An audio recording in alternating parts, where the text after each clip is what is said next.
Assalamualaikum warahmatullahi wabarakatuh. Bismillahirrahmanirrahim. Alhamdulillahirabbil alamin. Walissalihin wa la ilaha illallah. Wa asyhadu an la ilaha illallah wahdahu la syarika lah. Wa asyhadu anna Muhammadan abduhu wa rasuluhu. Wa sallallahu ala nabiyyina Muhammadin wa ala alihi wa man tabi'a bi ihsan ila yaumil din. Amma ba'd. Alhamdulillahirabbil alamin. Kita masih dipertemukan kembali oleh Allah Subhanahu wa taala di tempat yang insyaallah diberkahi oleh Allah Subhanahu wa taala. Insyaallah hari ini kita akan melanjutkan pembahasan kita dalam kitab Tazkiyatun Nufus karya Syekh Dr. Ahmad Farid hafizahullah Subhanahu wa taala. Dalam pertemuan sebelumnya kita telah membahas mengenai sumumul qalb, racun-racun hati secara umum. Dan bahwa racun hati secara umum ada 4 macam, dan kita akan membahasnya. Insyaallah pada hari ini kita akan mulai membahas racun hati secara lebih terperinci lagi. Dari 4 racun hati yang telah kita bahas dalam pertemuan sebelumnya, kita bahas secara ijmal, secara umum, bahwa hati tersebut bisa teracuni oleh 4 hal. Yang pertama adalah fudulil kalam, banyaknya berbicara, seseorang banyak berbicara. Yang kedua adalah fudulil nazar, seseorang banyak memandang. Yang ketiga fudulil ta'am, seorang banyak makan. Dan yang keempat adalah fudulil mukhalafah, seseorang banyak kemudian banyak bergaul. Insyaallah kita akan membahas pada hari ini mengenai fudulil kalam. Bagaimana sebuah kalam, bagaimana seseorang ketika banyak bicara, berbicara. Kemudian di sini ketika kita mau membahas mengenai fudulil kalam, ketika seseorang teracuni hatinya disebabkan oleh banyaknya pembicaraan. Secara umum pembicaraan yang meracuni hati ada 2 macam. Yang pertama adalah pembicaraan yang kemudian sifatnya sesuatu yang muharram, diharamkan oleh Allah Subhanahu wa taala dan Rasulnya. Misalnya seorang berbohong, atau seorang mengadu domba antara seorang muslim dengan muslim yang lainnya, atau seseorang kemudian mengeluarkan kata-kata yang tidak patut untuk dikeluarkan, yang sifatnya kata-kata tersebut adalah sesuatu yang diharamkan oleh Allah Subhanahu wa taala. Itu yang pertama. Yang kedua, fudulil kalam, termasuk dari fudulil kalam adalah kalam yang sifatnya mubah, perkataan yang sifatnya mubah, yang bukan sesuatu yang haram. Sesuatu yang mubah juga berlebih-lebihan sifatnya akan bisa meracuni hati seseorang. Misalnya seseorang ngobrol dengan temannya, tentunya ketika seorang ngobrol mubah-mubah saja, boleh-boleh saja di sini, selama yang diobrolkan bukan sesuatu yang diharapkan oleh Allah dan Rasulnya. Akan tetapi yang menjadi masalah, ketika seseorang kemudian ngobrol, dia banyak ngobrol, sampai kemudian ketika dia banyak ngobrol, dia melelehkan segalanya, lupa sholat misalnya, atau kemudian ngobrol tersebut yang tadi sifatnya mubah, suatu hari nanti atau suatu saat nanti akan bisa mengarah pada sesuatu yang diharamkan oleh Allah Subhanahu wa taala. Jadi fudulil kalam mencakup 2 hal ini. Yang pertama adalah perkataan yang mengarah pada sesuatu yang diharamkan oleh Allah Subhanahu wa taala. Yang kedua perkataan yang mubah sifatnya, akan tetapi memiliki kadar yang berlebihan. Dan dua-duanya adalah sesuatu yang madmum, sesuatu yang dicela oleh Allah Subhanahu wa taala. Kenapa kita perlu membahas mengenai fudulil kalam? Kenapa fudulil kalam termasuk bagian dari racun hati? Banyak sekali dalilnya. Kita akan mempelajari dalilnya dalam kesempatan hari ini. Salah satunya adalah ketika para sahabat. Kita semua tahu bahwa sahabat adalah orang yang paling bersemangat, orang yang paling bersemangat untuk mendapatkan sebuah kebaikan.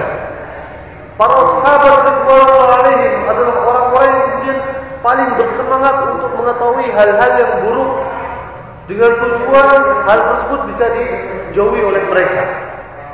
Oleh sebab itu, sahabat pernah bertanya dalam sebuah hadis Abu Hurairah radhiyallahu anhu. Sahabat pernah bertanya, wasuila Rasulullah sallallahu alaihi wasallam, bahwa Rasulullah pernah ditanya, an aktsari ma yadkhulun nasi jannah. Rasulullah pernah ditanya mengenai hal-hal apa saja yang sekiranya paling banyak memasukkan seseorang ke dalam surga. Maka Rasulullah menjawab ada dua hal.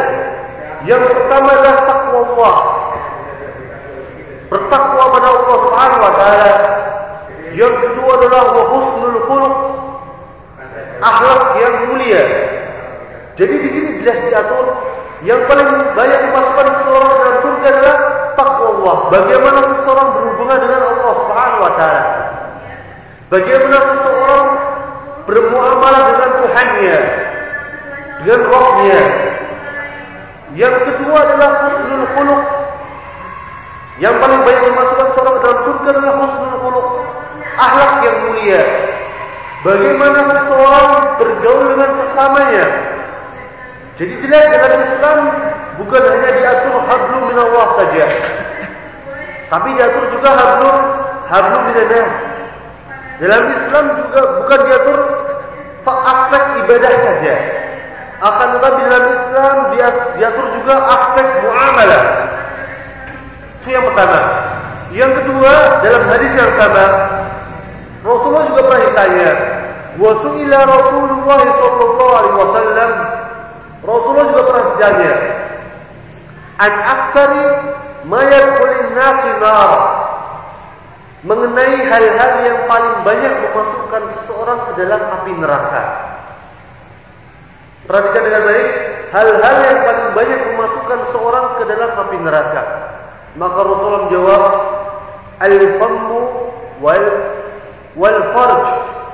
Yang paling banyak memasukkan seseorang ke dalam api neraka adalah fam, mulut seseorang. Yang kedua adalah al-farj, adalah kemaluan seseorang. Jadi jelas ini. Arti pentingnya kita mempelajari bahwa fudulil kalam, berlebih-lebihan dalam berbicara, termasuk bagian dari racun hati. Bukan hanya itu saja, bahkan mulut seseorang ketika tidak dikontrol dengan baik akan menyeret pemilik mulut tadi ke dalam api neraka. Wa'idzubillah. Sekarang pertanyaan adalah, ketika Rasulullah mengatakan, ketika Rasulullah menjawab mengenai aksari mayat kulin nasi nar, sesuatu yang paling banyak memasukkan seseorang dalam api neraka, Rasulullah mengatakan al-fam wal faraj, mulut dan kemaluan. Pertanyaannya sekarang, apakah gara-gara kita punya mulut, apakah gara-gara ada sebuah mulut yang menempel di wajah kita, atau apakah gara-gara ada kemaluan yang menempel di bawah anggota badan kita, hanya sekedar nempel saja kita masuk neraka? Apakah gara-gara kita punya mulut kita harus membayar kepemilikan diri kita atas mulut ini dengan api neraka?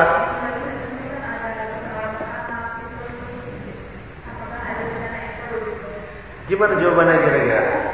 Apakah gara-gara kita punya mulut dan gara-gara kita punya kemaluan kita masuk ke dalam api neraka? Tidak. Di sini kita Rasulullah mengatakan al-fam wal faraj, yang paling banyak memasukkan seorang ke dalam api neraka. Yang dimaksud dengan al-fam di sini adalah al-wuqu'i fil kalamil muharram, ketika mulut tadi tidak bisa kita kontrol dan terjebak mulut tadi di dalam hal-hal yang diharamkan oleh Allah Subhanahu wa taala. Kita biarkan mulut ini berdusta, kita biarkan mulut ini berbohong, kita biarkan mulut ini mengadu domba sesama muslim, kita biarkan mulut ini mengucapkan kata-kata yang tidak sepatutnya diucapkan, kita biarkan mulut ini untuk menyebarkan pemikiran-pemikiran yang menyimpang, kita biarkan mulut ini kemudian untuk melakukan hal-hal yang diharamkan oleh Allah Subhanahu wa taala. Itulah hakikatnya. Kenapa kita wajib menjaga mulut kita. Kita wajib mengontrol mulut kita. Kita wajib mendidik mulut kita.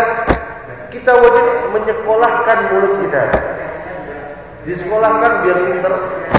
Bukan hanya otak kita yang disekolahkan, mulut kita juga disekolahkan supaya tidak liar, tidak lari ke sana kemari, tidak ada batasan yang jelas.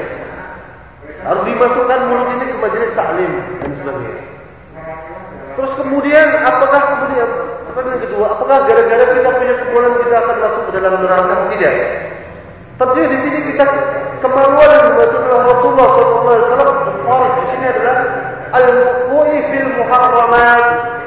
Ketika kemaluan kita tidak bisa kita kontrol, tidak bisa kita tarbiyah dengan baik, tidak kita sekolahkan, sehingga terjebak kemaluan kita pada hal-hal yang diharapkan oleh Allah Subhanahu wa taala, ke dalam perbuatan zina dan sebagainya.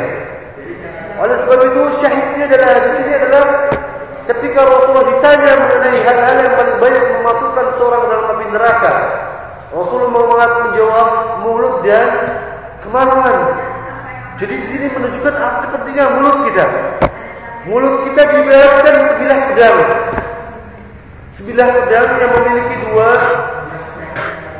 memiliki dua sisi yang sama-sama tajamnya. Bisa menghancurkan orang lain. Tapi di saat yang sama, ketika pedang tersebut tidak bisa kita kontrol dengan baik, pedang tersebut bisa menghancurkan diri kita. Dan itulah mulut kita.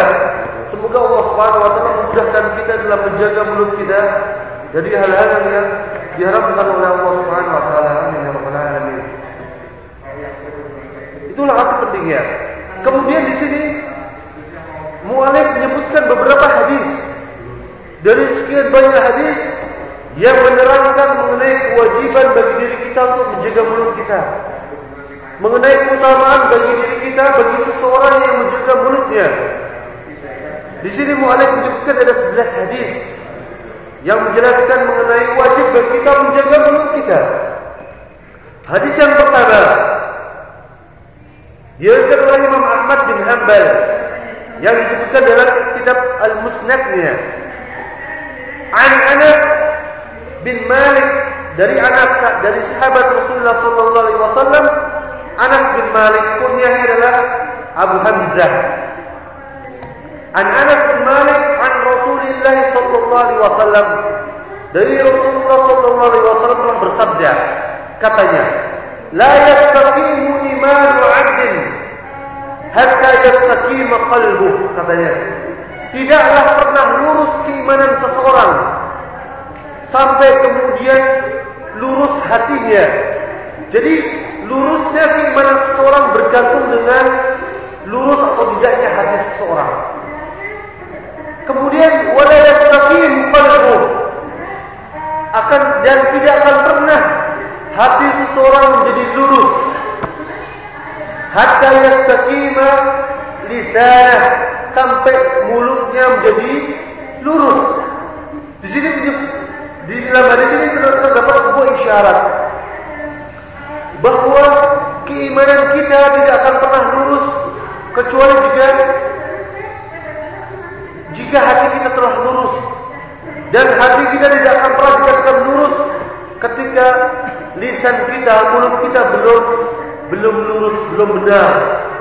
Dan di sini menunjukkan bahwa kita bisa mengambil sebuah faedah bahwa jika barang siapa menginginkan keimanan lurus, maka dia harus menjaga mulutnya, menjaga lisannya, karena lurusnya lisan merupakan syarat dari lurusnya sebuah keimanan.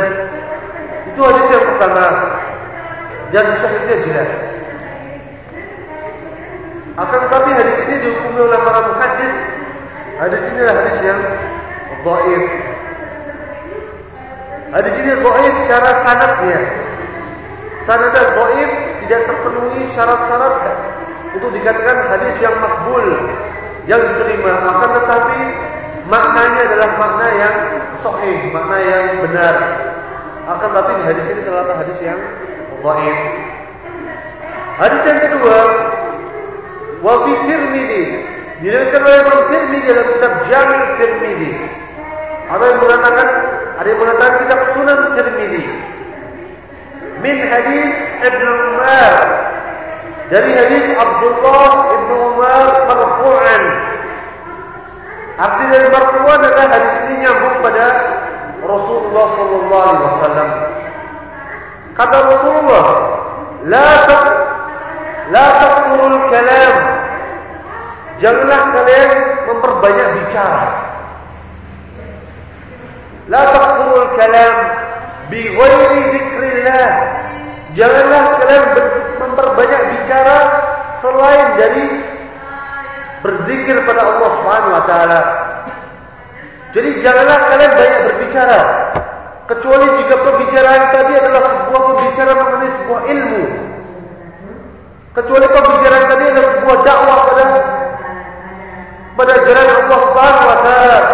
Kecuali pembicaraan tadi adalah sebuah al-amru bil ma'ruf. Kita menyuruh pada seseorang pada sesuatu yang ma'ruf.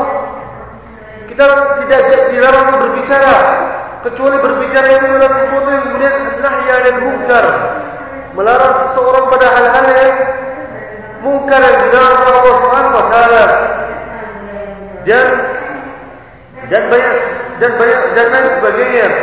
Fa inna kasratil kalam bi ghairi dzikrillah qaswatun lil qalbi. Karena pada hakikatnya banyak berbicara atau sebuah pembicaraan yang melebihi batas, yang bi ghairi dzikrillah, yang pembicaraan tadi bukan dalam rangka mengingat pada Allah Subhanahu wa taala, pada hakikatnya adalah qaswatun lil qalbi. Pada hakikatnya adalah sebuah kekerasan hati, menyebabkan kerasnya hati seseorang. Hati seseorang menjadi keras karena banyak berbicara. Ketika seorang banyak berbicara, dia akan lupa pada akhirat. Ketika seorang banyak berbicara, bukan sesuatu yang tidak mungkin, dia akan terjebak pada sesuatu yang diharamkan oleh Allah Subhanahu wa taala. Ketika seorang banyak berbicara, seseorang bisa terjebak pada sebuah kebohongan dan banyak sebagainya. Wa inna ab'adan nasi 'anillah al-qalbul qasi. Dan orang-orang yang paling jauh dan orang-orang yang paling jauh pada Allah Subhanahu wa taala adalah orang-orang yang memiliki hati yang keras. Hati yang keras yang disebabkan oleh banyaknya seorang tersebut dalam berbicara. Berbicara bukan pada hal-hal yang mengingat pada Allah Subhanahu wa taala. Berbicara bukan pada hal-hal yang semestinya. Itu hadis yang kedua yang melarang kita untuk banyak berbicara. Yang banyaknya ketika seseorang banyak berbicara akan mengantarkannya kepada hati yang keras, yang akan dengan kerasnya hati tersebut menyebabkan seseorang lupa pada Tuhannya, lupa pada Allah Subhanahu wa taala, dan lupa pada hari akhir nanti.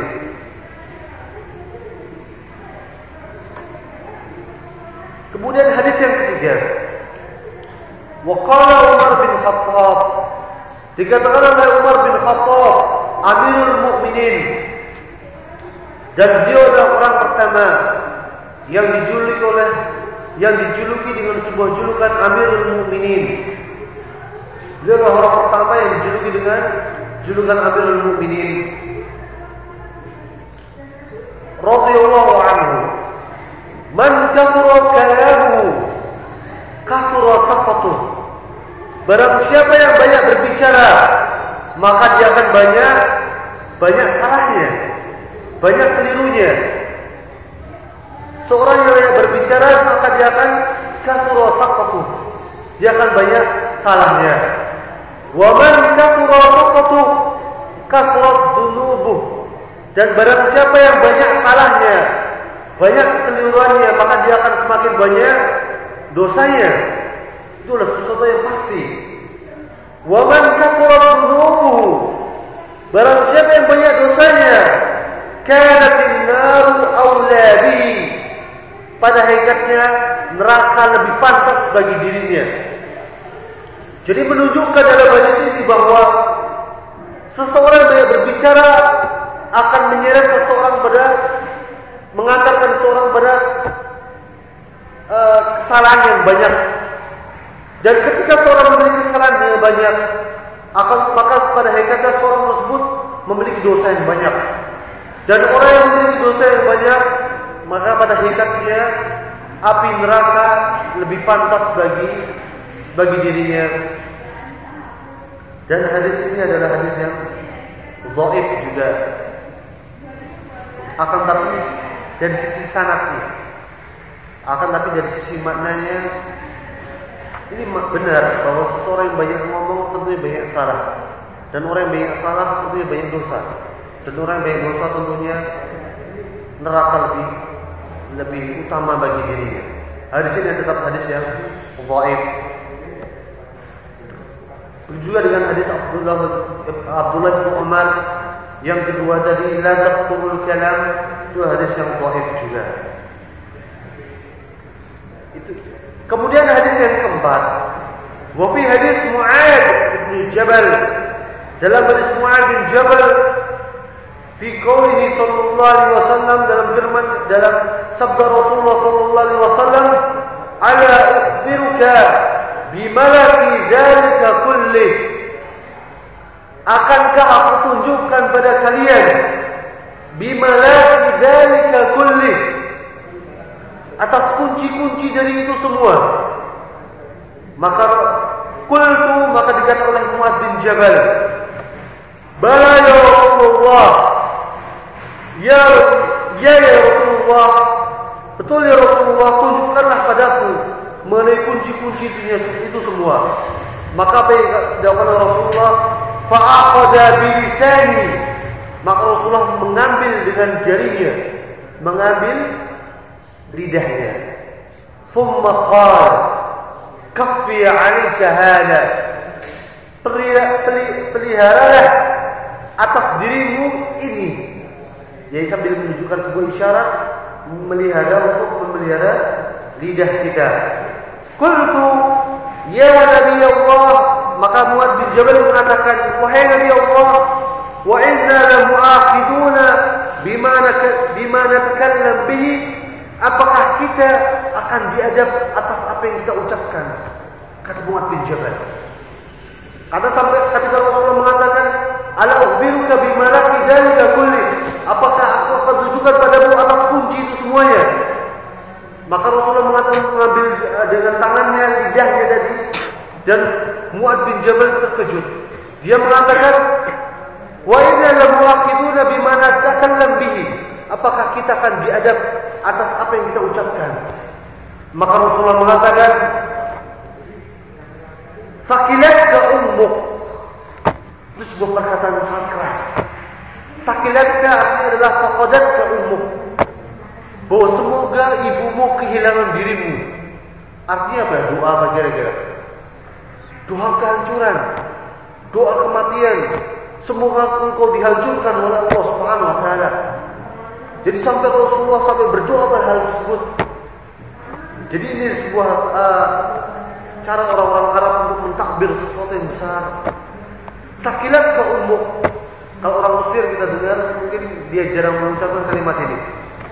Mungkin dia lebih mengucapkan kalimat Allah ya khalbaitak. Semoga Allah menghancurkan rumahmu, leburkan rumahmu. Tapi sini Rasulullah mentakbir sakilat ke ummuk, semoga faqadat ke ummuk, semoga ibumu kehilangan dirimu. Artinya sebuah doa, semoga Allah menghancurkan dirimu ketika engkau tidak menjaga lisanmu. Sakilat ke ummuk, ya Mu'adz, wahai Mu'adz, wahai yukabbun nasu bin nar ala wujuhihim, bukankah orang-orang diseret ke dalam api neraka, yang diseret adalah wajahnya. Kalau orang diseret pakai tangannya mungkin masih mending, dia tidak. Misalnya kita punya teman baik, kita ajak ke kantin, kira-kira yang ditarik kemana ya? Yang ditarik kakinya apa lehernya? Yang ditarik jelas tangannya, ya tidak? Tangannya dengan lembut ke bawah dan sebagainya. Tapi kalau misalnya ada orang ditarik, yuk ke kantin, kamu mau makan apa saja tak bayarin. Tapi yang ditarik bukan tangannya, yang ditarik wajahnya. atau hidungnya? Kira-kira yang kita traktir senang apa tersinggung? Bukannya senang malah nampar kita, malah tersinggung, ya tidak. Ini begitu juga dengan hal ini. Wahai ya Mu'ad, wahai yukabbun nasu fin nar 'ala wujuhim. Bukankah orang-orang diseret oleh Allah Subhanahu wa taala ke dalam api neraka, tapi yang diseret adalah mukanya. Kalau diseret tangannya mending tidak. Lebih pilih mana? Diseret ke dalam api neraka mukanya apa tangannya? Tapi yang paling parah mana ya? Mukanya apa tangannya? Mukanya. Dengan sangat hina sekali. Diseret mukanya dalam api neraka, ditelungkupkan wajahnya ke dalam api neraka. Kenapa? Gara-gara mulut. Ala wujuhim au qala ala manakhirihim, atau diseret dengan hidungnya. Diseret ke dalam api neraka, yang ditarik adalah hidungnya dulu. Illa hasaidi alsinatahum, kecuali disebabkan oleh pekerjaan dari mulutnya. Jadi Allah ya ikhwah semua, jagalah mulut kita, karena begitu banyak seseorang diseret oleh Allah Subhanahu wa taala ke dalam api neraka hanya karena mulutnya. Begitu banyak terjadi peperangan di antara kabilah. Begitu banyak terjadi peperangan di antara dua negara. Begitu banyak terjadi pertumpahan darah di antara sesama muslim hanya karena mulut, hanya karena tersinggung atas apa yang diucapkan oleh saudaranya. Oleh sebab itu wajib bagi kita untuk menjaga lisan kita, jangan sampai lisan kita menyeret kita dalam api neraka. Karena pada hakikatnya kita di dunia ibadah kita adalah menanam. Di dunia kita menanam, dan di akhirat nanti kita adalah memetik hasilnya. Di dunia kita menanam dengan mulut kita. Di dunia kita menanam perbuatan dengan telinga kita. Di dunia kita menanam kebaikan dengan tangan kita.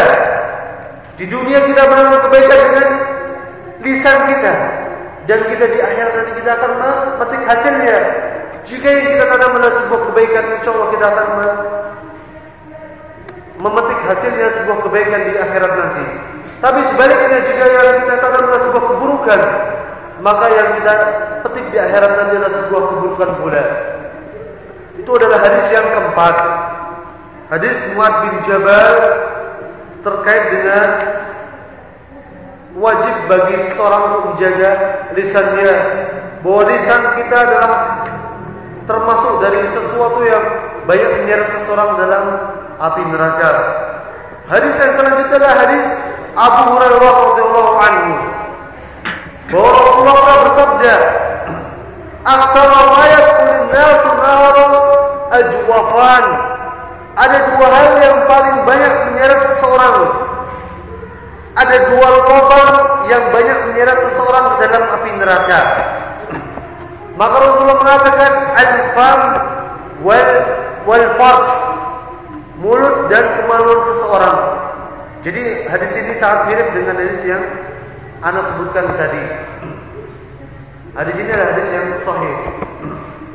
Kemudian hadis selanjutnya, wa fi sahihain, diriwayatkan oleh Imam Bukhari dan Imam Muslim, an Abi Hurairah radhiyallahu anhu qala, dari Abu Hurairah radhiyallahu anhu bahwa dia berkata, inna rajula la yatakallamu bil kalimati, seseorang berkata sebuah kalimat, ma yatabayyanu fiha, seseorang berkata sebuah kalimat yang kalimat tersebut tidak jelas bagi dirinya. Apa kalimat tersebut diharamkan oleh Allah, apakah dihalalkan? Apa kalimat tersebut diperbolehkan atau tidak? Inna rajula la yatakallamu bil kalimati ma yatabayyanu fiha, kalimat tadi tidak jelas bagi dirinya. Apa yang terjadi? Yazillu biha finnar, maka kalimat tadi akan menyeret dia, menyerumuskan dirinya ke dalam api neraka. Ab'adu ma bainal masyriqi wal maghrib, yang dia akan ditelungkupkan dalam api neraka yang jauhnya dan dalamnya sepanjang dan sejauh antara langit, antara timur dan barat. Wa'iyadzubillah. Jika seseorang berkata sesuatu yang tidak jelas, belum jelas bagi dirinya apakah hal tersebut haram atau halal, boleh atau tidak, lalu bagaimana seseorang yang mengucapkan kalimat yang jelas-jelas telah diharamkan oleh Allah Subhanahu wa taala? Tentunya hal tersebut jauh lebih pedih adabnya di hadapan Allah Subhanahu wa taala. Kemudian hadis selanjutnya, wa kharajahu Tirmidzi bil lafdin, dan dikeluarkan oleh Imam Tirmidzi, Imam Abu Isa Al-Tirmidzi, kunyanya adalah Abu Isa, bil lafdin, dengan lafaz inna rajula yatakallamu bil kalimati, seseorang mengucapkan sebuah kalimat la yara biha ba'san, kalimat yang selama ini dianggap biasa-biasa saja oleh dirinya. La yara biha ba'san, yang dia menganggap kalimat tersebut kalimat yang biasa-biasa saja, biasa diucapkan, kalimat yang tidak mengandung dosa menurut apa yang dia lihat. Yahwi biha sab'ina kharifan finnar, dan kalimat tersebut menjerumuskannya ke dalam api neraka sejauh sab'ina kharifa, sejauh perjalanan selama 70 tahun. Wa'idzubillah. Jadi jika seseorang mengucapkan kalimat yang selama ini dianggap biasa-biasa saja dan tidak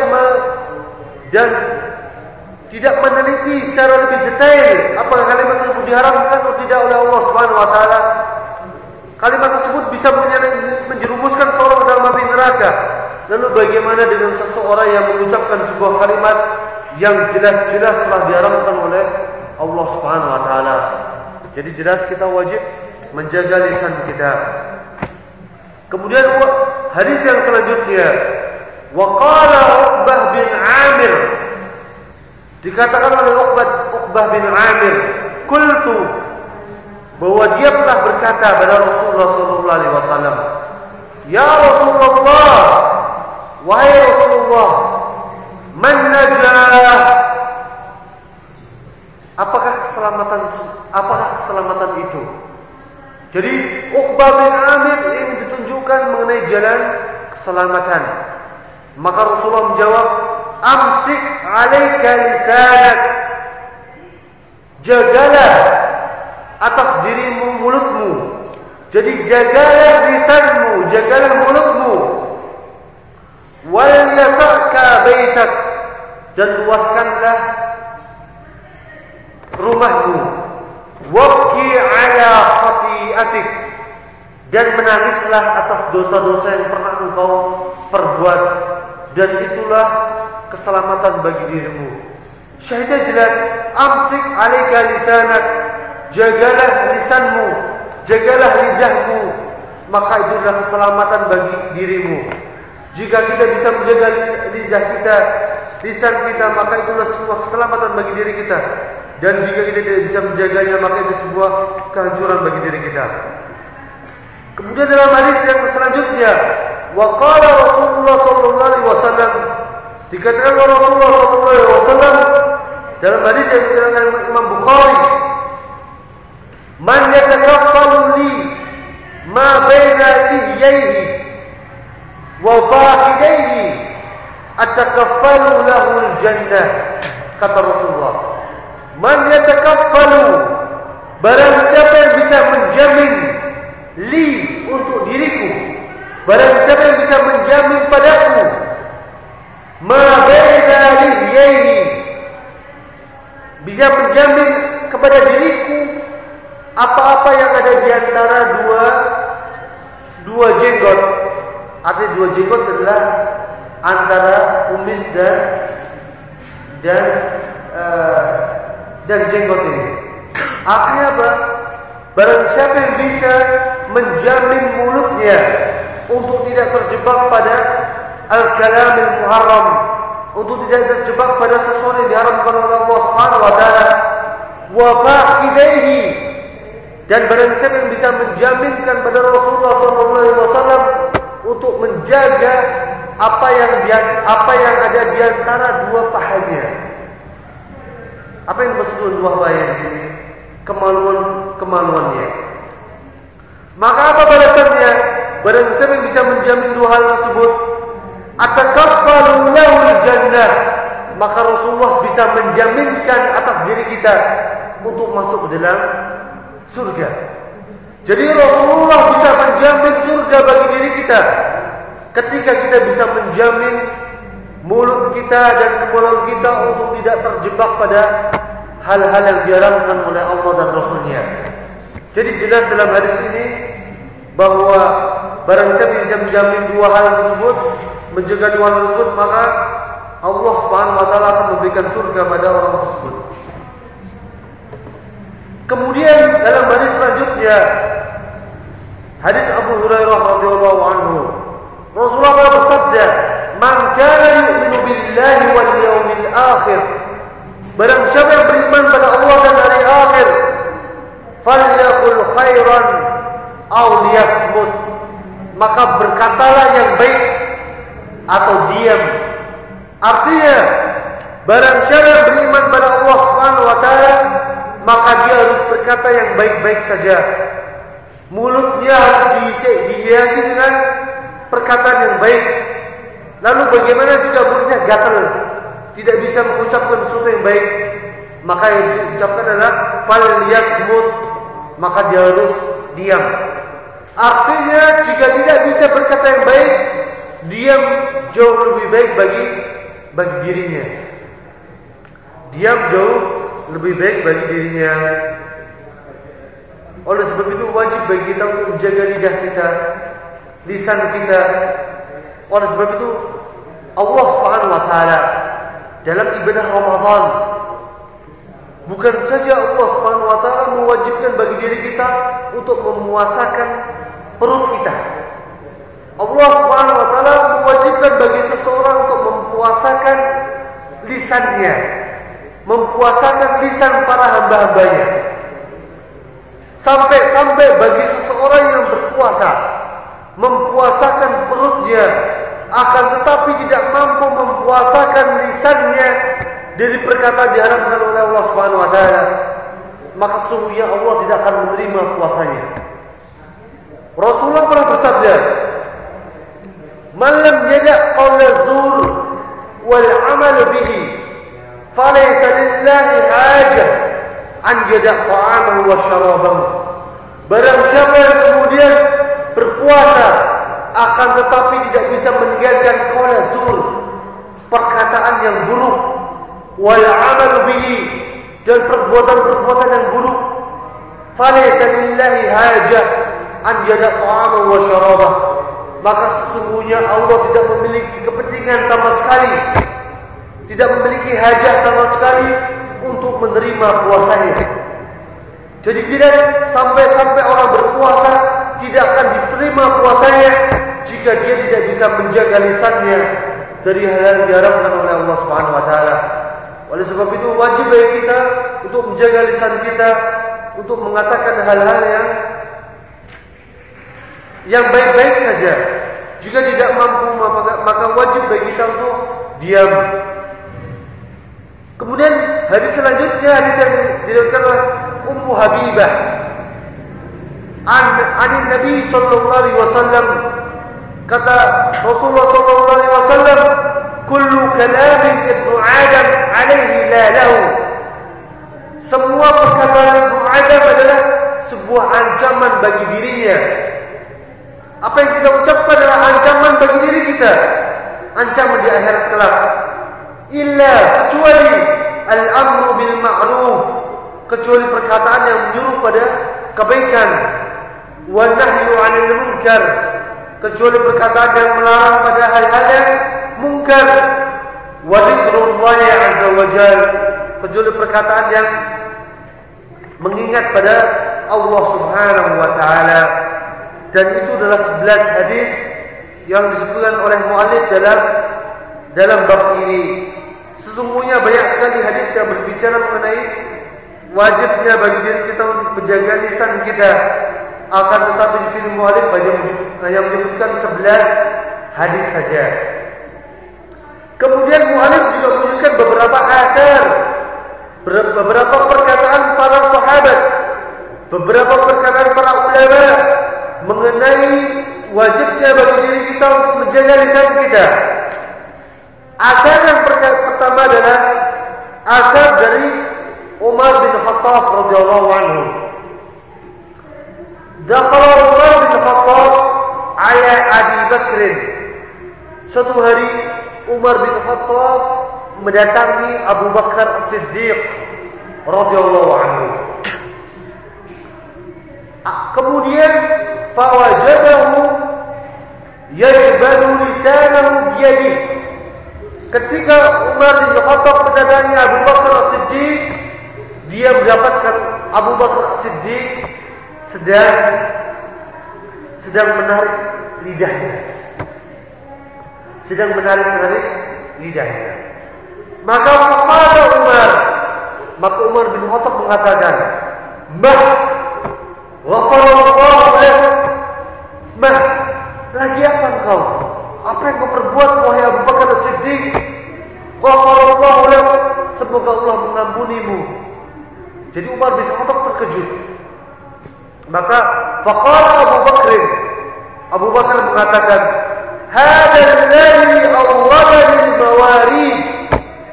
Abu Bakar mengatakan, ini sambil menunjuk lidahnya, inilah yang memasukkanku, yang menjerumuskanku dalam api neraka. Jadi Abu Bakar Siddiq sedang menghukum lidahnya yang selama ini mengantarkannya pada hal-hal yang diharamkan oleh Allah Subhanahu wa taala. Jadi bagaimana para sahabat mentarbiyah lisan mereka, menjaga lisan mereka dari hal-hal yang diharamkan oleh Allah Subhanahu wa taala. Lalu jika para sahabat kemudian takut pada lisannya, takut atas lisannya untuk terjebak pada hal-hal yang diharamkan oleh Allah Subhanahu wa taala, bagaimana dengan diri kita? Tentunya kita harus lebih berhati-hati pada lisan kita. Itu asar yang pertama. Asar yang kedua, wa qala Abdullah bin Mas'ud radhiyallahu anhu. Abdullah bin Mas'ud berkata, "Wallahu alladzi la ilaha illahu." Demi Tuhanku yang tidak ada Tuhan selain dirinya, laisa syai'in ahwaju ila qawli sijdi min lisani. Tidak ada sesuatu pun juga yang lebih berhak, yang lebih perlu untuk dipenjara dalam waktu yang lama kecuali lisanku, kecuali lidahku. Itu sesuatu yang harus dipenjara, yang harus dipuasakan, yang harus ditarbiyah atas diri seseorang.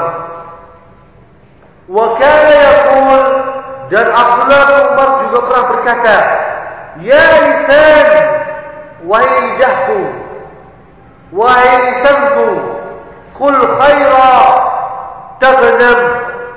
Katakanlah hal-hal yang baik, maka engkau akan taghnam, engkau akan beruntung di dunia dan di akhirat.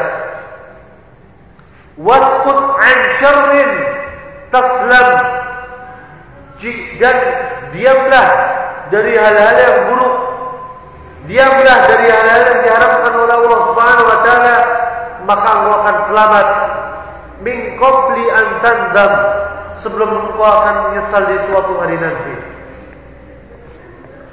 Jadi hal tersebut pernah dikatakan oleh Abdullah bin Mas'ud radhiyallahu anhu.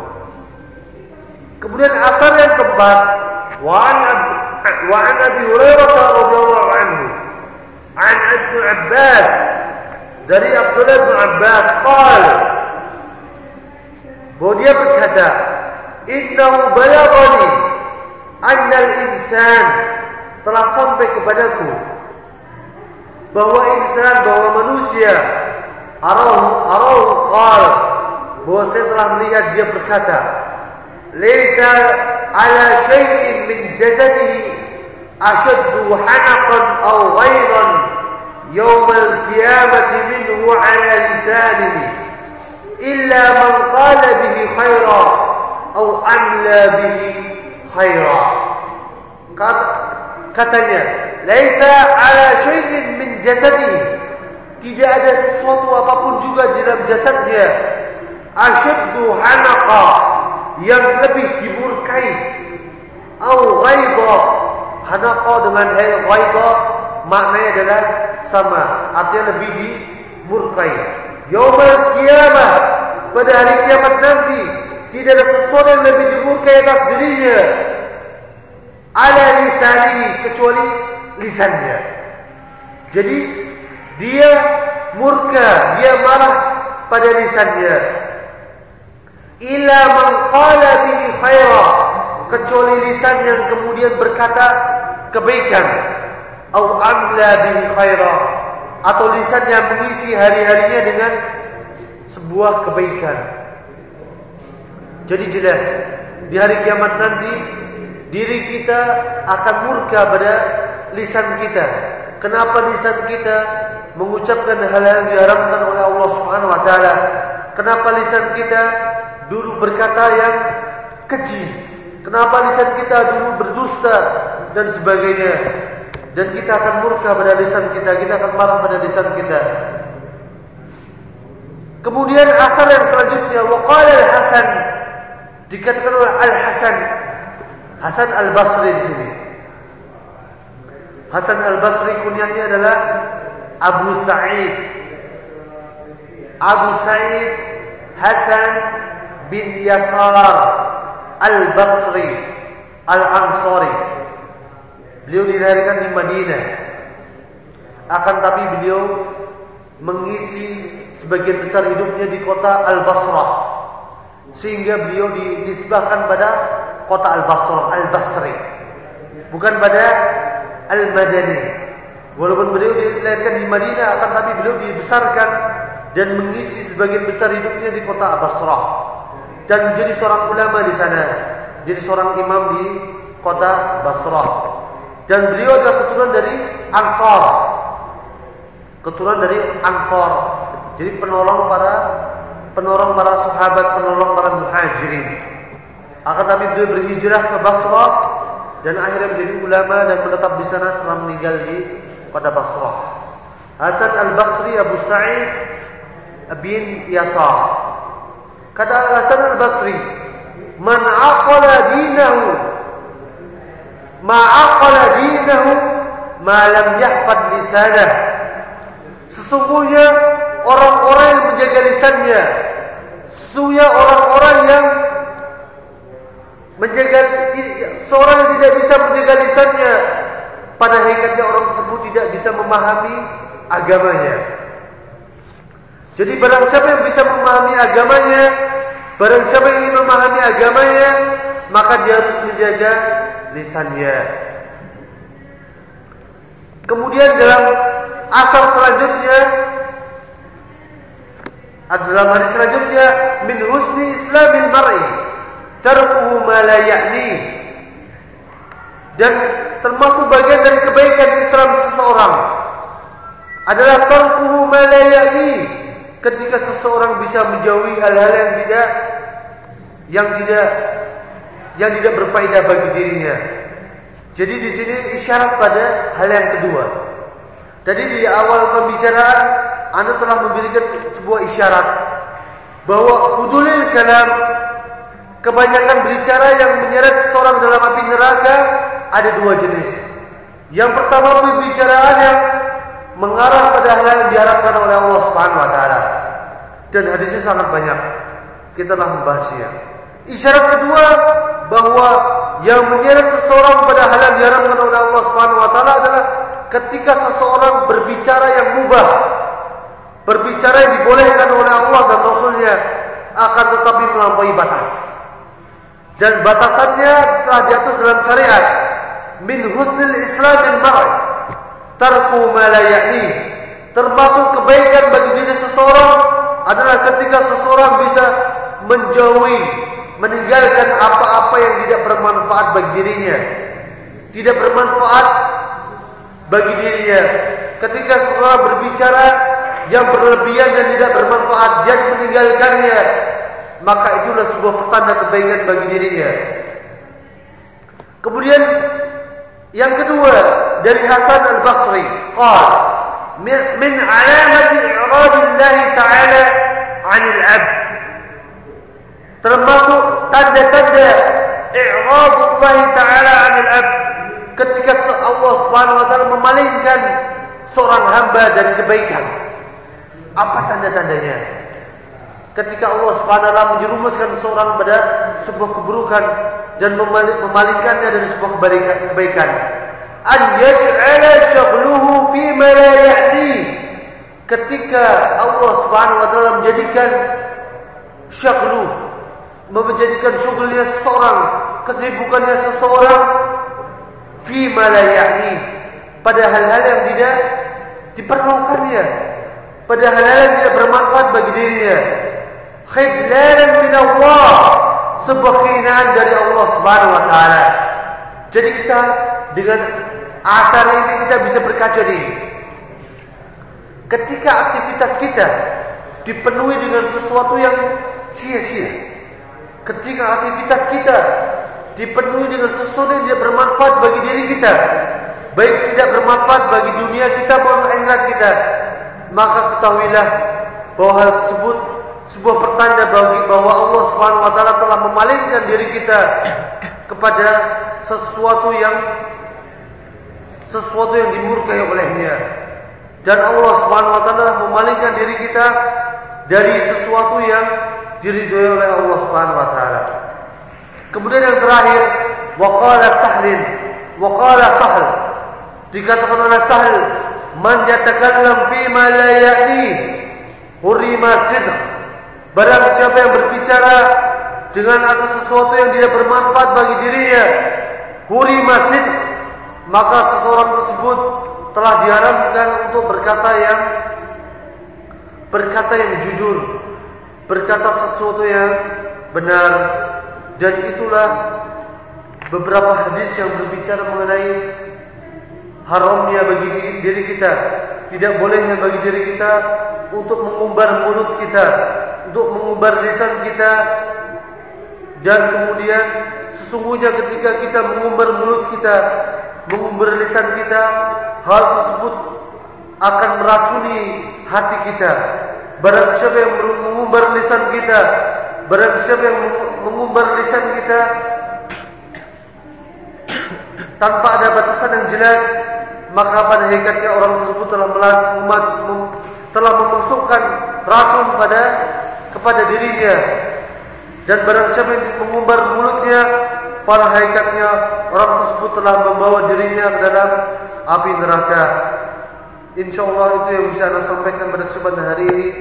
Dan pada pertemuan selanjutnya kita akan berbicara mengenai fudulin nazar, kebanyakan memandang, yang bisa menyeret seorang dalam api neraka dan bisa mematikan hati seseorang.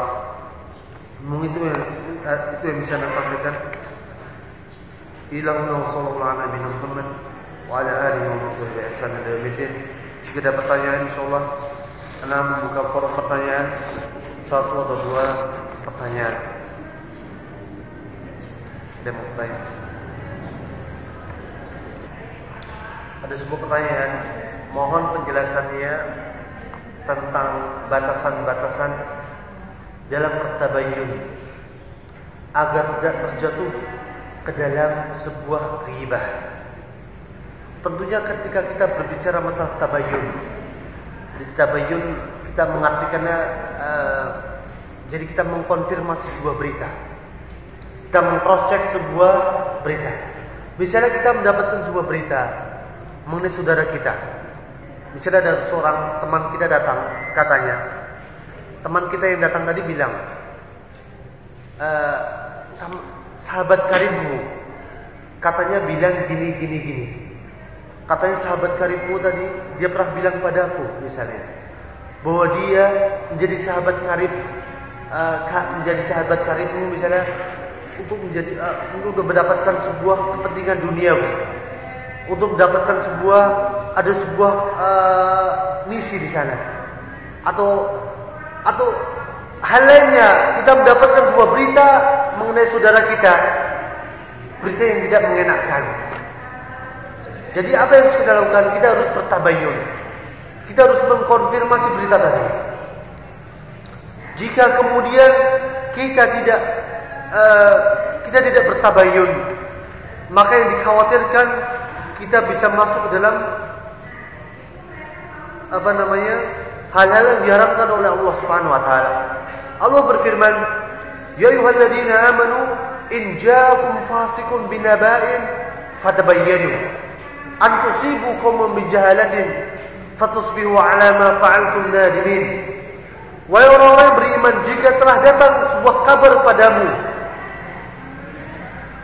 dari orang-orang yang fasik. Jadi kenapa di sini disebutkan dari orang yang fasik? Karena sebagian besar berita yang sifatnya adalah negatif datang dari orang-orang yang fasik. Jadi di sini disebutkan dari orang yang fasik ala sabil aghlabiyah.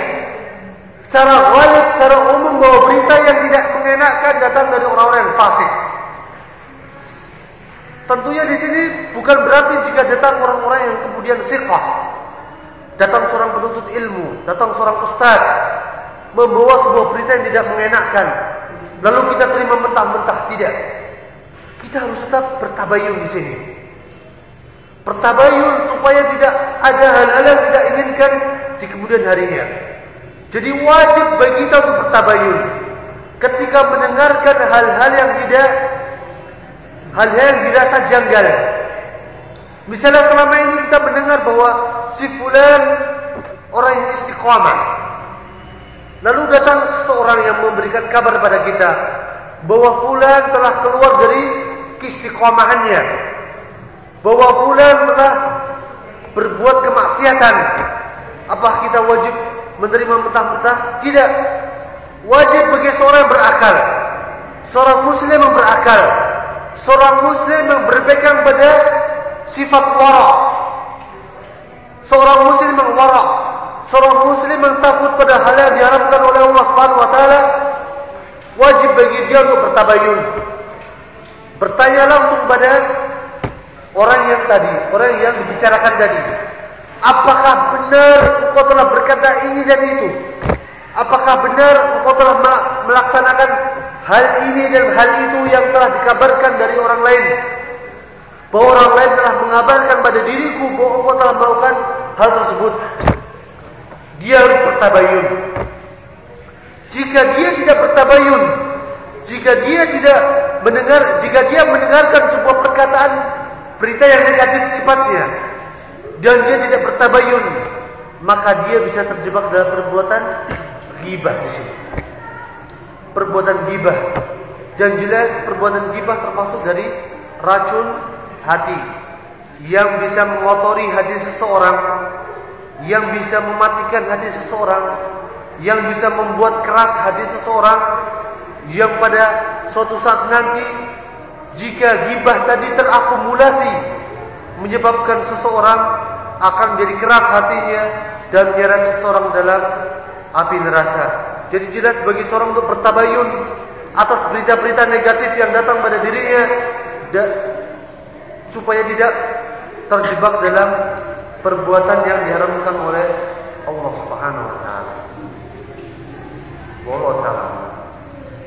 Ada pertanyaan lagi? Jika tidak ada pertanyaan, insyaallah akhir sekian. Insyaallah kita akan melanjutkan pertemuan kita dalam minggu depan dalam tempat dan waktu yang sama, hari Selasa ba'dal 'ashr. Ilahuna sallallahu alaihi Muhammad wa ala alihi wa man tabi'a ihsan ila yaumil din. Assalamualaikum warahmatullahi wabarakatuh.